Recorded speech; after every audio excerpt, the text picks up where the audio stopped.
За энэ үндэсний их баяр наадмын асуудлыг ер нь одоо хуульчлагдах харилцаа мөн үү гэдэг дээр бол би энэ хуульд нэмэлт өөрчлөлт орж ирэх болгонд бол санал бодлоо хэлж байгаа. Энэ үндэсний их баяр наадам бол төрийн хууль гэж гарахаас өмнө ч байсан. Манай одоо үндэсний өв соёл, Монголын ард түмний эв нэгдэл ийм гол илэрхийлэл ийм зүйл байгаа юм аа. Тэгээ энийг хуульчлаад хайцсан. Тэгээ энэ хуульчлаас болоод тэгэл нэмэлт өөрчлөлт орж ирэх болгонд энэ бид нар ч одоо аймагаараа, дов жалгаараа ийм талцах ийм одоо дуусшгүй хэрүүлийн үүд хаалгал нэгдээд байдаг л ийм болцсон. Тэгээд сая гişүүд зарим нь хэдээд байна. Хууль гаргаж цол аавна гэдэг нь байх ёсгүй гэдэг асуудал ярьдаг. Одоо жишээлбэл надад бол хууль санаачлалтаас нэг юм хоёр асуулт байгаа. Нэгдүгээрт 2019 онд бол бид үндсэн хуульдаа өөрчлөлт оруулсан. За үндсэн хуулийн 33 дугаар зүйлийн 4 дахь гэж хэсэг бид шинээр нэмсэн. За энэ бол нэлээ их хэлцүүлэг намтар түүх болж ээж бид оруулсан өөрчлөлт байгаа. Тэр нь бол Монгол улсын ерөнхийлөгчид зөвхөн үндсэн хуулийн 33 дугаар зүйл заасан хүрээнд хуулиар эрх олгоно гэж байна. Үндсэн хуулийн 33 дугаар зүйл зааснаас бусад эрхийг хуулиар олохгүй гэж үндсэн хуульд шууд бичсэн. Тэгэхээр энэ хуулиар жишээлбэл Монгол улсын ерөнхийлөгчид 1024 бүхийг хизээ барилдуулахыг ерөнхийлөгч зарлиг гаргаж шийдэх ийм эрх олох гэдэг. Тэгэхээр энэ маань үндсэн хуульд нийцэж чинь үгүй.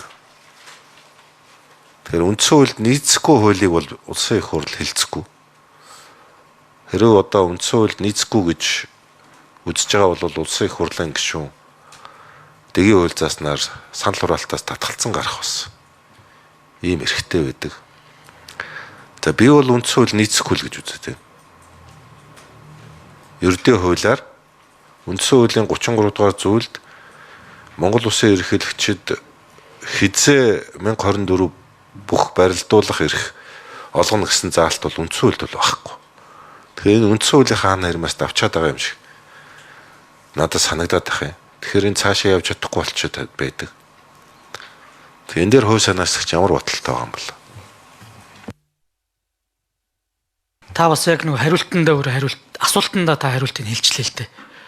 Монгол улсын ерөнхийлөгч гэдэг бол үндэсний эв нэгдлийн илэрхийлэгч. Баяр наадам гэдэг бол Монголын ард түмний өв соёл, ондоошол эв нэгдлийн баяр. Энэ хүрээндээ энэ асуудлыг төрийн дэргэм шийдвэрлэх бүрэн боломжтой гэж одоо үзэж энэ хуулийн төслийг оруулж ирсэн. За хууль гаргаж цол олох гэдэг зүйл ерөөсөй байхгүй. 22 онд энэ баяр наадмын хуулийн шинжлэх хариулгыг баталтай шийдсэн байхгүй. Шийдэхдээ энэ процесс нь тодорхой ерөнхий байдлаасаа болоод хэрэгжихгүй байгааг л тодруулж процессжүүлж орж ирж эзэмжүүлж орж ирж байгаамаа. Би бол тантай санал нэг байдаг. Баяр наадмын асуудлыг үг нь бол хуульчлах гэхээс илүүтэй төрийн ёслолын асуудлыг нь бол жижигхэн хууль байт юм эсвэл засгийн газрын хууль дээрээ тусгаад за бүхний асуудлыг бол үндэсний баяр наадмын одоо үндэсний биеийн тамирын тухай хууль за магадгүй цаашдаа засгийн газрын түвшинч хэрэгжижсэн үндэсний спортын тухай хууль дээр л оруулж чад болох юм байна. Тэгээ ингээ холдож орж ирээд бас ийм зүйлүүд бол явдаг юм аа. Тэгээ одоо нийгэмд 2003 оноос хойш хуульчлаад явж байгаа харилцаа за 2022 онд шинжлэх хариулга баталсан учраас асуудлууд хуулийн өрөөнд шийдэгдэхээс өөр аргагүй болцсон. Өргөд гомдлогоод яваад буюу 2003 онд хуулийг батлахдаа дагж мөрдөгч өрмийн хуулиар өмнөх асуудлуудад зэгцлэхгүй ингээ хайцсан байхгүй. Тэгэхээр энийг одоо шийдэхээс өөр аргагүй. За дунд нь Монгол төрийн наадам бол тасарж ирсэн. Энэ 105 жилийн хугацаанд тасарж ирсэн ерөөсөө нэг л удаа байт юм лээ. Би одоо уучлаарай андуурчж магадгүй он сарын 39 онд. 39 онд Монголын төрийн наадам за уучлаа 19 он байна уу да энэ дээр нэг л удаа тасарсан 19 онд.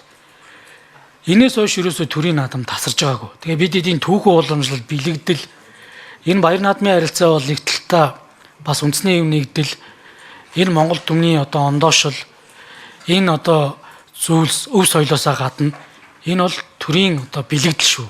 Энэ бол тасрах ёсгүй юм баг. Тэгэхээр энийг одоо зундаа нэг юм завсар оруулна гэдэг бол бас боломжгүй юм а гэдэг зүйлийг л бас өмнөх парламент дээр бас 25 хүнтэй ажлын хэсэг гараад нэлийн нухацтай ярьж байгаа. За энэ асуудлуудыг ингэж шийднэгээ дагж мөрдөх журмын хуулиар шийдсэн юм а. Тэгээд процесс нь жоохон ерөнхийдчээл одоо ингэж тодруулах гэдээ орж ирж байгаа юм а.